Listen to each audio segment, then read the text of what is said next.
The Ukrainian went up to the North Korean who was lying down. Suddenly, a man lying on the ground let out a war cry. The Ukrainian jumped back. In another fight, the Ukrainian special forces were surrounded by the North Koreans. There were dozens of them approaching. The drones provided support, but the work of the Kyiv soldiers was complicated inside the trenches, requiring them to look in all directions for the attackers. The men had to control their ammunition, listening over the radio about the approach of more and more enemies.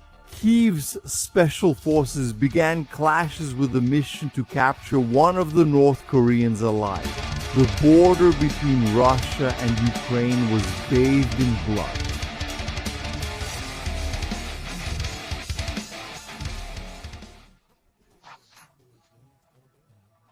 What began as a conflict in the east and south of Ukrainian territory extended to Russia's Kursk Oblast in August 2024. The Russians maintained their continuous advances in Donetsk that same year, only turning to a greater effort to expel the enemy from their territory. Starting in November, Russian drones flew violently in search of Ukrainian avengers. Turn it into scrap. Their impacts also hit pickup trucks, which are commonly used for rapid troop transport.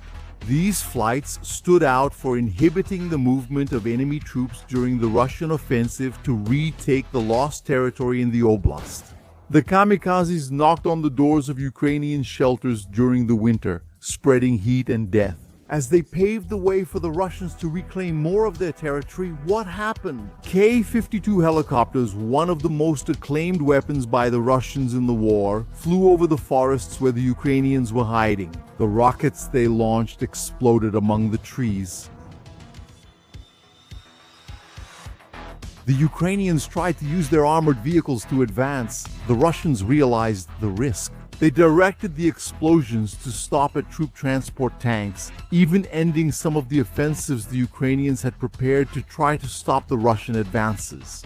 The soldiers from Kyiv still had to face another threat. During that time, the North Koreans had apparently arrived to reinforce the Russian offensive in Kursk. However, rockets were launched. In November, Kyiv announced the first clashes against the troops sent by Pyongyang.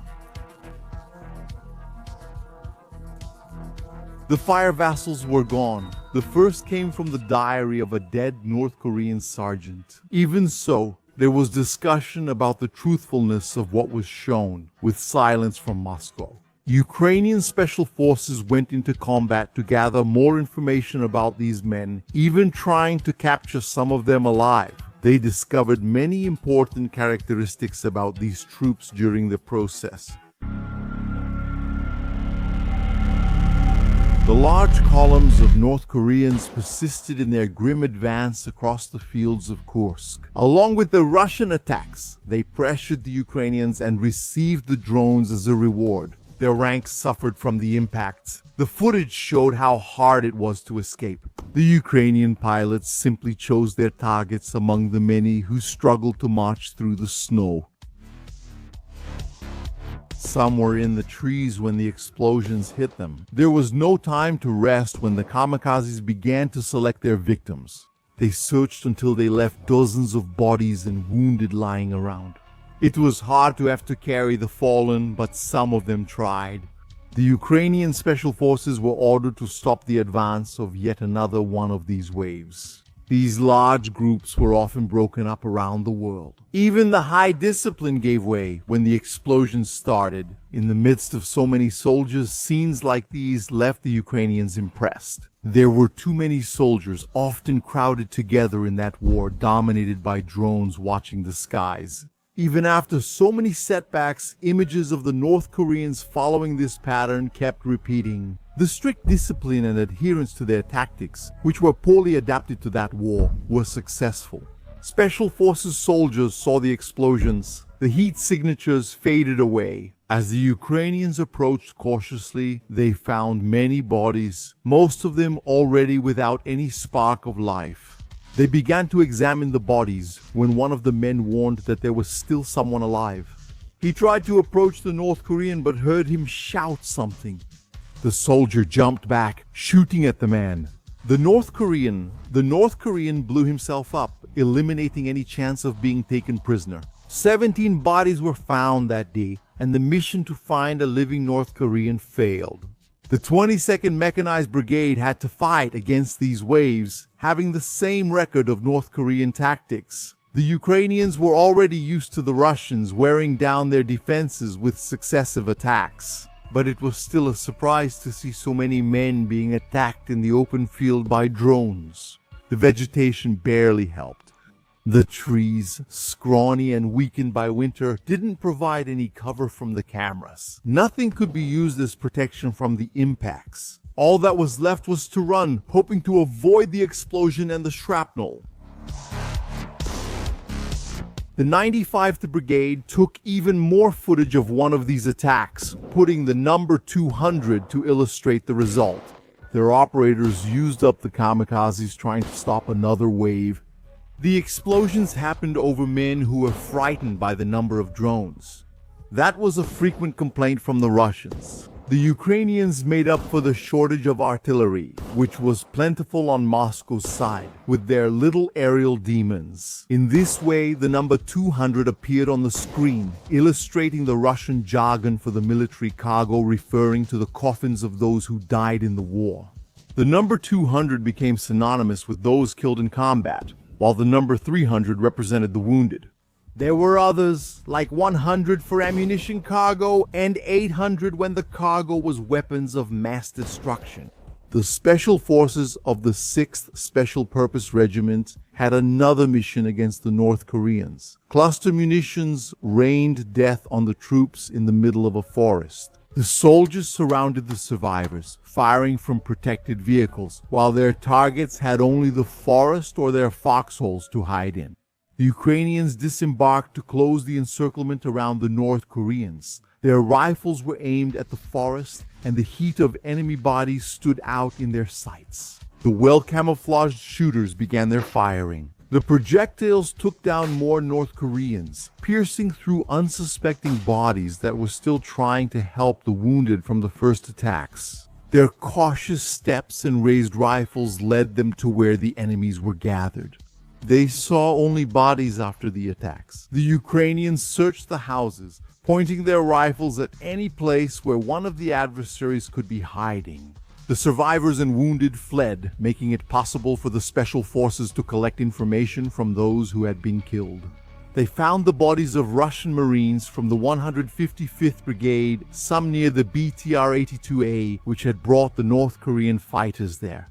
The men of the 100th who encountered the 45th were one of the major problems for the Ukrainians on the northern front of the fighting in Kursk. Their drones roamed over the positions of Ukrainian brigades, such as the 17th and the 255th, or the forces of the 6th Special Purpose Regiment. The dropping of grenades caused havoc in those defenses. Men were wounded in some hard-to-reach positions where artillery attacked anyone who tried to approach. The drones stayed in the sky for a long time, circling over the defenses near Krujinko.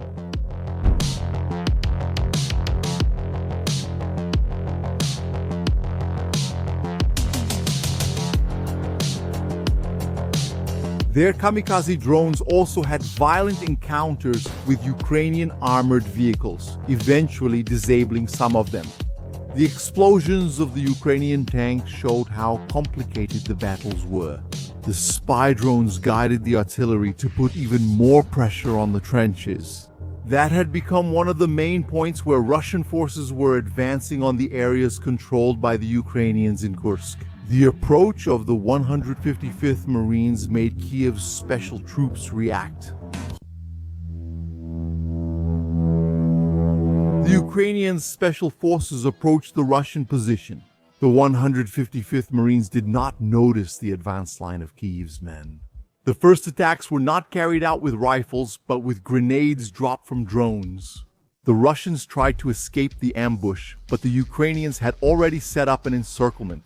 Some bodies hit by gunfire or drones were filmed lying along the Russian defenses. The rifles unleashed violence inside. Projectiles struck the bodies trapped in those freezing holes. After those lives were lost, the Ukrainians continued to surround the Marines. A grenade created another corpse inside a shelter. The siege ended with a group of Marines surrendering. A drone operator from the 155 used his skills to destroy more enemy equipment, even finding a British Challenger tank. The stealthy flight of the kamikaze also hit positions where the Ukrainians were well hidden. The North Koreans were still fighting alongside the Russians, maintaining their waves. But the 155 had to carry out their attacks without them, using their own strategy. Their mortars were prepared to launch heavy ammunition against the Ukrainians. The shell went down the front, into the muzzle of the cannon, while the men moved away with their ears covered. Each shot went up to fall upon enemy lives. After the explosions, the Russian squadron continued with its mechanized attack. Already on the way, the hippies pointed upwards to intercept the Ukrainian kamikaze. The danger passed and the men quickly disembarked to enter the enemy trenches. The Acacias emptied all their ammunition inside the shelter, bleeding out the Ukrainian defenses once and for all and establishing a new Russian advance. The 95th Brigade once again encountered the North Koreans. First, the transports were hit by kamikaze drones. These vehicles were probably Russian soldiers. A small squad, similar to those in the Russian attacks, was even spotted by the drones and hit in one of the explosive dives. Later, larger groups that the Ukrainians claimed were North Koreans were found moving among the trees. The 95 Thieves kamikazes carried out the squad's deadly dives. Impact after impact, bodies piled up, their warmth still glowing in the camera lenses while the explosions tore apart more soldiers from Pyongyang. It wasn't just the North Koreans who made the mistake of bunching up, even though that was a persistent strategy among them. Occasionally, the soldiers from Kyiv got distracted, gathering in groups to talk about orders and becoming targets for grenades dropped by the 155's drones. Later, the 8th Special Purpose Regiment was surprised by another wave of North Koreans coming their way. They had no choice but to resist. They relied on the help of drones to indicate the positions of the enemy's advance. The shots started flying in the middle of the forest. The battle started mainly with the action of the rifles. Then, the explosions from the RPGs became evident to the drone's lens. From afar, they sounded like mere pops, but on the ground they meant the end for some North Koreans. The Ukrainians waited until command notified them that the North Koreans had started advancing in force. Soldiers moved inside the trenches, trying to control their nerves.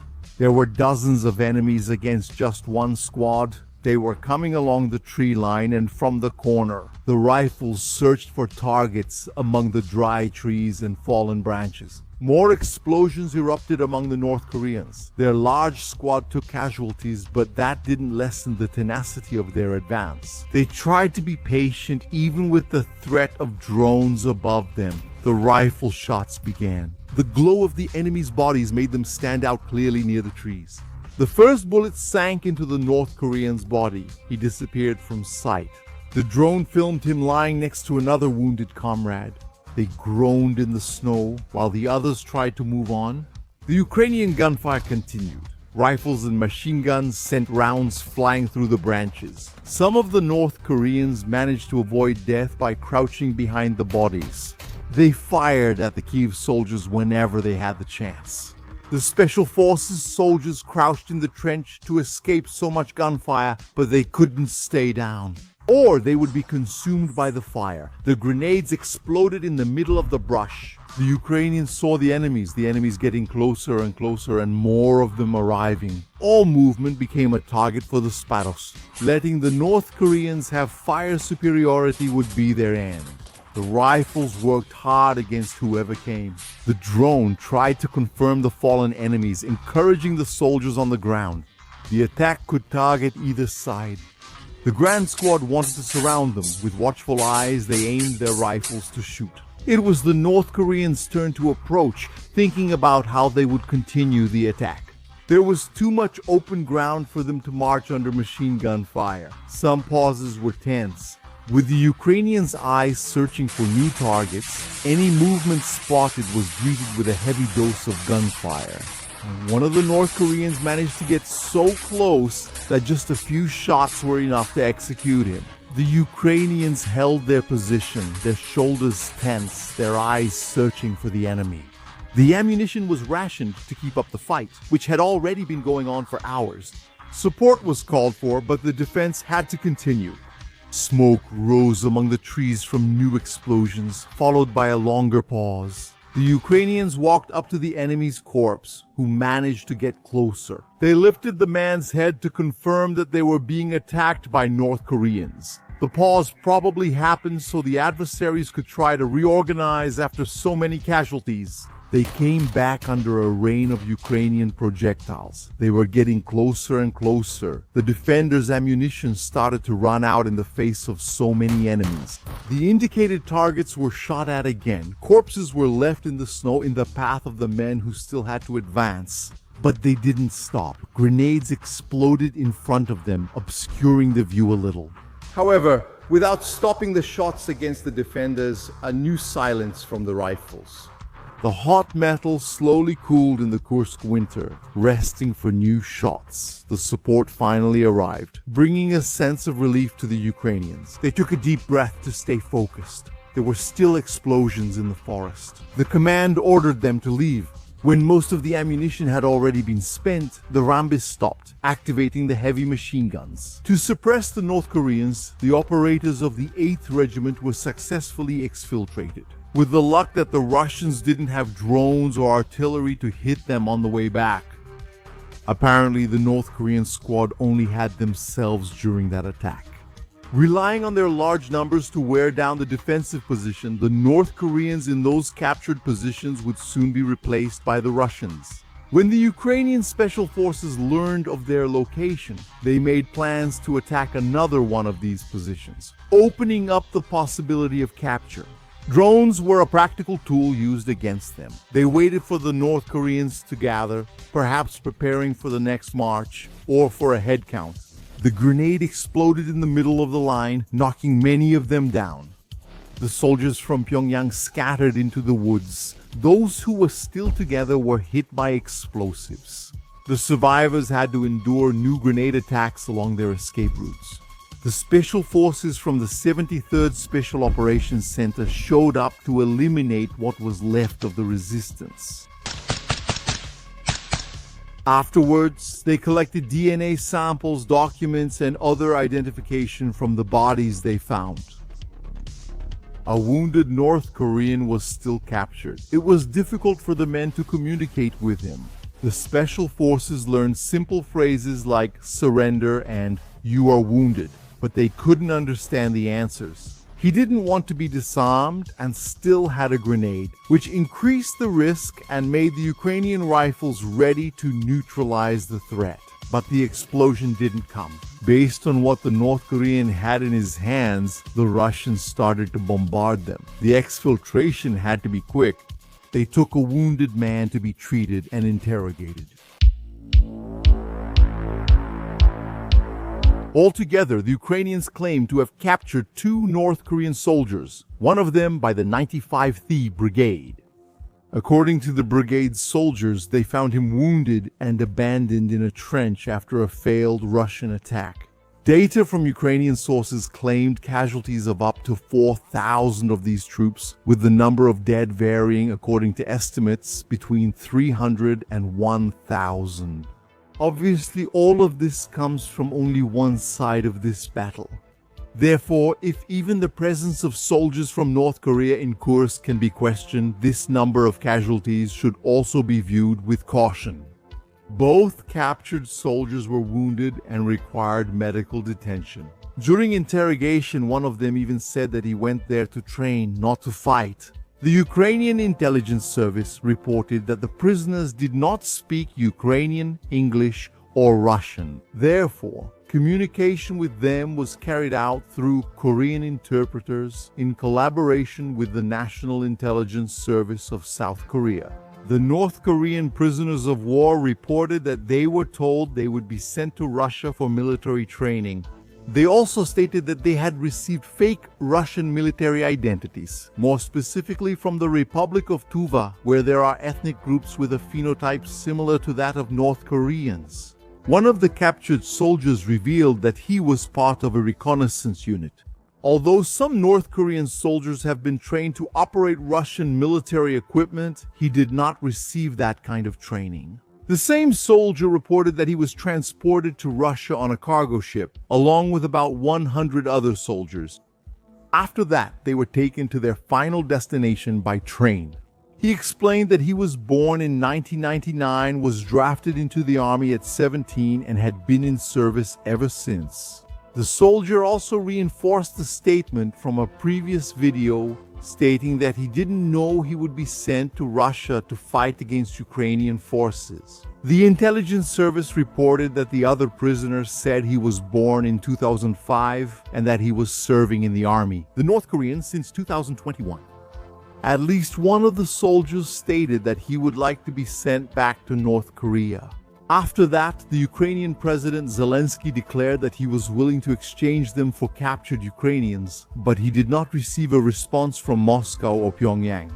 At the end of January, there was news that the heavy casualties had made the North Koreans falter. There were also rumors that Pyongyang was ready to send more troops by March. All this information was still exclusive to the Ukrainians, with some points corroborated by the intelligence services of South Korea and the United States.